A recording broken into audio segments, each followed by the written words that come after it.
Now we come to the fourth way to control your exposure, which is by filtration. You can use filters to control light as it enters the camera lens.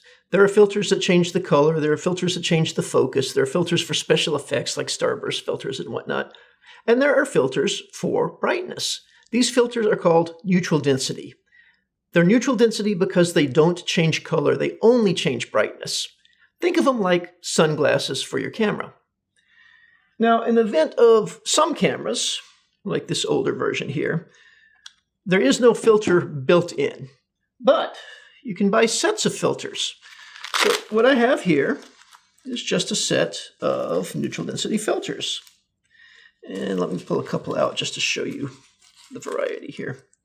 So here I have two different filters, and you can see, right, that one is definitely much darker than the other.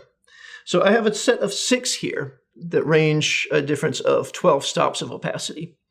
So in this particular case, what I would do is I would simply take the filter that I want to use and literally screw it onto the end of the camera.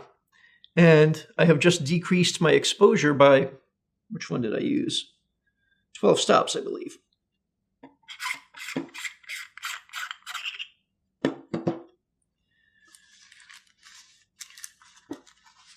If you work with high-end cinema cameras, there's a concept called a matte box, and it's this thing that sits on the end of the lens into which you insert transparent slides called mattes, and you can add neutral density to your matte box. Most professional video cameras have neutral density built in, and our JVCs are no exception. So if you look right here, just behind the lens, there's a 4-position switch labeled neutral density, and it goes from off to 1/4 to 1/16 to 1/64. Neutral density filters are measured many different ways. The most common, and the way that makes the most sense to me, is they're measured by the fraction of light that passes through them. So a neutral density filter of 1/2 would mean that half of the light goes through it, or it reduces the amount of light coming through by 1 stop. And just like everything else, we're multiplying or dividing by 2. So on our camera here, right, we had the choices of off, which is nothing, 1/4, which would be 1/2 of 1/2. That means it's 2 stops. 1/16 is a half of a half of a half of a half, right? So that's 4 stops.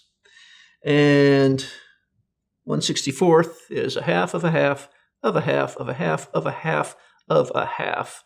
So 6 stops. Sometimes these fractions can mess with your head. Think of it like a big pizza, right? So if you cut a pizza in half one time, you have 2 pieces of pizza. If you cut it in half again, you have 4 pieces of pizza. If you cut it in half again, you have 8 pieces of pizza. If you cut it in half again, you have 16 pieces of pizza, etc. So the way this particular camera is set up is you have 2-stop, 4-stop, and 6-stop of neutral density available. And this is common, but it's not exclusive. Other cameras may have different values. And again, you also have the option on cameras of buying your own filtration and adding it to the lens.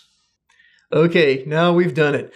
We now have 4 variables to juggle, right? We can change the setting of our aperture. We can change the setting of our shutter speed. We can change the setting of our gain, and we can change the setting of our neutral density filter. Let's take a look at this one. We're outside on a bright Hawaiian sunshiny day.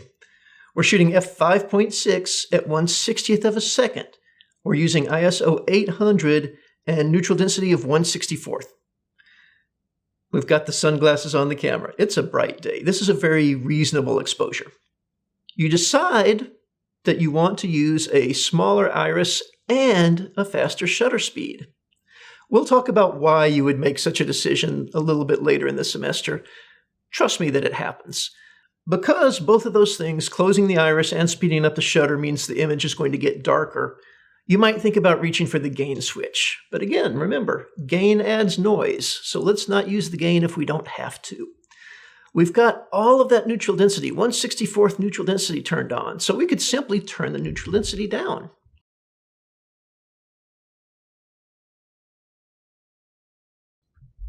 What happens if we reduce the neutral density by 1 click? We go from 1/64th to 1/16th. That's 2 stops. The image just got 2 stops brighter. That means we could close the iris by 1 stop, and we could speed the shutter speed up by 1 stop. So the iris moves from f5.6 to f8. The shutter speed moves from 1/60th to 1/120th of a second. That works. What if we moved the neutral density 2 clicks? We took it from 1/64th down to 1/4. That means 4 stops. We've made the image 4 stops brighter. So now we need to make it 4 stops darker. There's more than one way to do that. But in the spirit of symmetry, we will close the iris 2 stops and we will accelerate the shutter by 2 stops. That means we shoot at f11 at a 2/50th of a second. This particular problem has 7 solutions, I think, without touching the gain. Different combinations of neutral density, iris, and shutter. And we will get into the reasons why you might prefer one of those 7 solutions over the other 6. If you actually do touch the gain, the number of possible answers more than doubles. There are more than a dozen and less than 20. How about that? By way of closing, I just realized that I shot this entire thing with my mask around my neck. So I thought maybe you would like to see the complete motif.